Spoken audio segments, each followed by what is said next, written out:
Go ahead and get started. Thanks everyone for joining us on the news briefing for this Wednesday.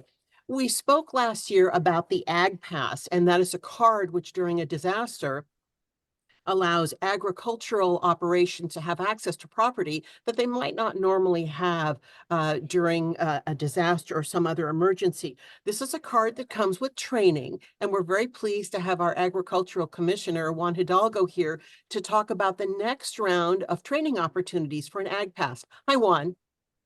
Hello, good afternoon, everyone. Thank you for the opportunity to be here and just provide a quick update on AgPass. As Maya mentioned, this was a program that our office initiated last year for the first time. It was successful in getting some operations to be able to apply and participate in the program. We had 34 operations last year. These are agricultural operations that registered for the AgPass last year. And as the program enters its second year, we're hoping to get additional interest from agricultural operations as they begin to become more acquainted with the benefits of the program and what its intent is here in Monterey County. And so we have opened our application process right now for agricultural commercial operations, which runs through the end of March. As part of the application process, there's some fire and safety training that is required. So for those operations that meet the qualifications, we will announce, whether or not they are able to apply for the program in late April to get them ready to sign up for the safety training, which is going to be scheduled for May of this year, which is the last mandatory requirement before we issue the operations, the Ag Pass. And as a reminder, the Ag Pass is in case of disaster emergencies, is to allow access to protect agricultural assets such as livestock, for instance, if there's a need to evacuate livestock in case of a wildfire, for example, or to give agricultural operations the opportunity to protect some of their commodities as best as possible. The activities permitted under the Ag Pass are extremely limited. They're emergency activities. So if you were to have a lettuce field, for instance, and there were to be a fire, you're not allowed to harvest. The intent would be to allow some irrigation so that you can salvage your commodity and hopefully, the fire department can take care of the fire in a timely manner. So it's an ability to allow and reduce the loss of agricultural assets here in our county. And the Ag Pass doesn't mean that, operations will have guaranteed access to evacuation areas, for instance. There's an assessment that working with law enforcement, depending on the severity of the situation, an assessment will be made to determine whether or not access will be granted, depending on how severe the emergency might be. So, yeah, be happy to answer any additional questions. Thanks very much for walking through the Ag Pass. I think people may not entirely understand that it is limited. The access that growers would have is limited, but also it really is a lifesaver for growers who may be caught in a zone that's dangerous, and yet they still have a valuable commodity in the field. Yes, absolutely. I think it brings that value to our growers. I think that the other thing that it's really important about the Ag Pass, for operations that are able to apply and qualify is the fact that we know who these people are. We have vetted these operations ahead of time. We can, we know that they're commercial, right? One of the things that happens during disasters is that, when this wasn't in place in the past, we're scrambling to figure out, who is a commercial operation and who isn't. And as you can imagine, during disasters, everybody wants to have some kind of an access to their property. But the Ag Pass allows us to get ahead of that. And once we know it's a commercial operation, that we can rest assured and work with law enforcement to let them know that, those operations can be allowed access in case of an emergency. And one more question for you, but then we're hoping that you might be able to give the information that you just provided in Spanish.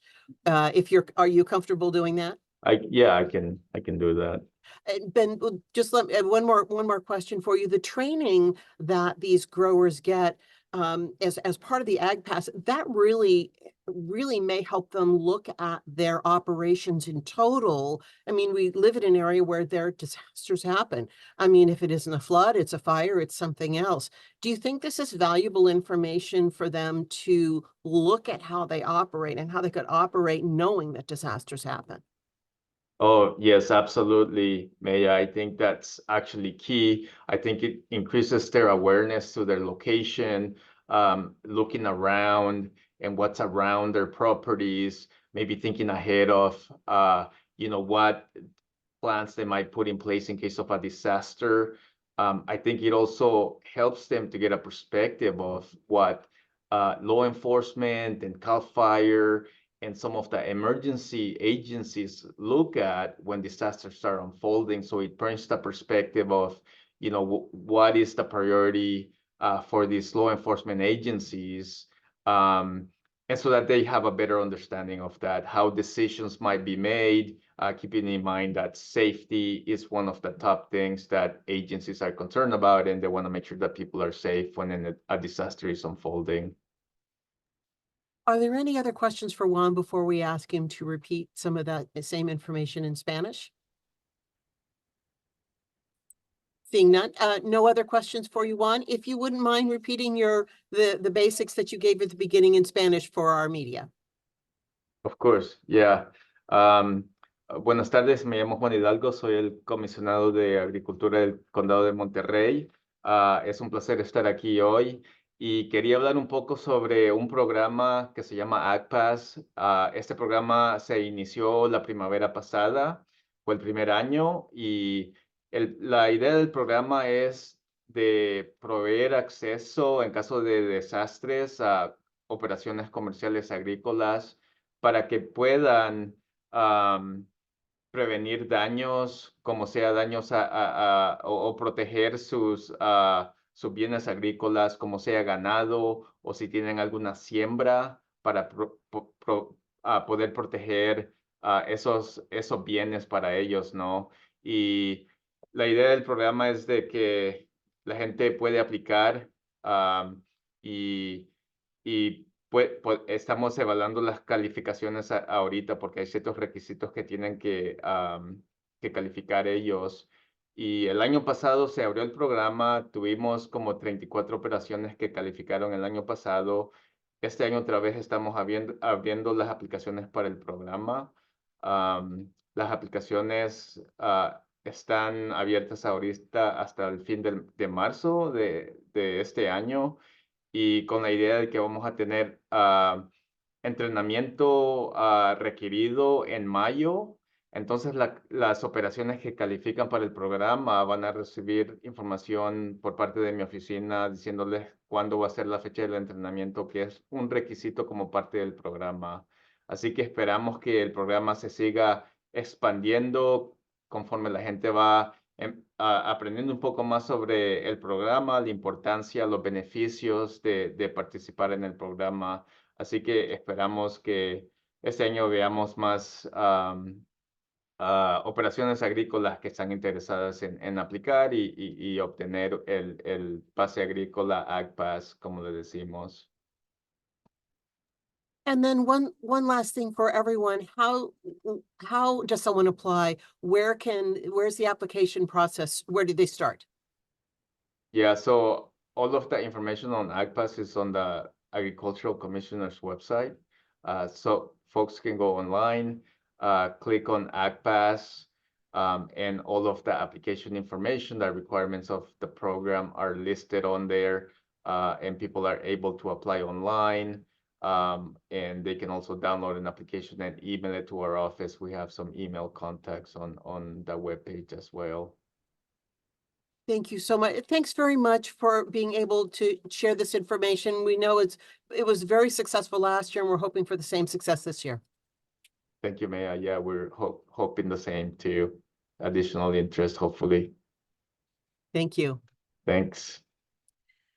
And now we've invited our friend Cindy Burnham from Hitchcock Road Animal Services to us today.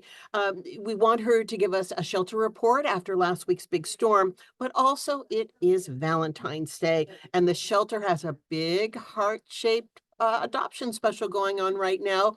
So we want Cindy to tell us all about how you can find the love at the shelter.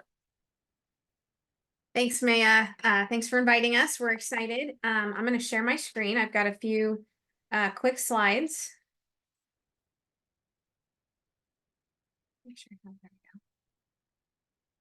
Okay. So, Cindy Burnham, Hitchcock Road Animal Services. We're out here at 160 Hitchcock Road. Just a quick overview. Last year I shared our capacity. Currently we are at about 16% capacity for cats. That is normal for this time of year. We do call it the calm before the storm. So we tend to start seeing more cats as we get closer to warmer months. This is the ideal time if you have a cat that is not spayed or neutered to get that done now so that we can try to reduce the amount of kittens that we see through the shelter each year. But what we're really full on right now is dogs. As you can see, we're at 123% capacity. We have 85 dogs. When I was here a week ago, we had 75 dogs. And so while we've had dogs come and go, we're 10 dogs more than we were last week. And so continuing, I'll go over just really quick the ways if you've lost your pet, if you found a pet. We really want folks to know if your pet has gone missing, come here quickly to come look. And then just to reiterate, we are here for stray animals that are from unincorporated Monterey County and the cities of Salinas, Marina, Delray Oaks, Carmel, CSU, and Bay Area, and Greenfield. We don't take owned animals, but we know there's times where folks can't keep their own animals.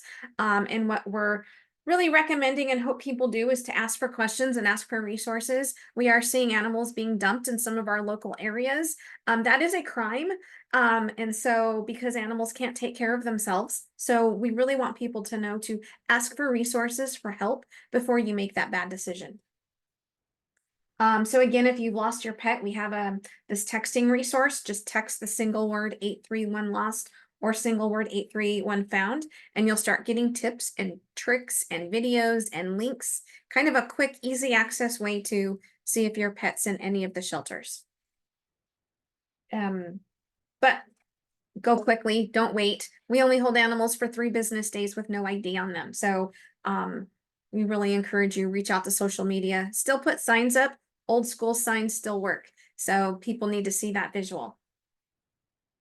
And what you're all waiting for, our Valentine's Day special. We actually have a kissing booth that we have ready that we are going to be stocking with puppies starting at 1 o'clock. And I've got a couple of the puppies here. We have some Great Pyrenees puppies. We've got some Shepherd puppies. We've got a couple smaller breeds. We currently have 44 dogs and puppies up for adoption. We are doing $50 dog and puppy adoptions through Saturday. So we're hoping to get some of these super adorable pups adopted in the next couple days. If you want to stop by just for a kiss, we can totally accommodate that today from 1 to 4.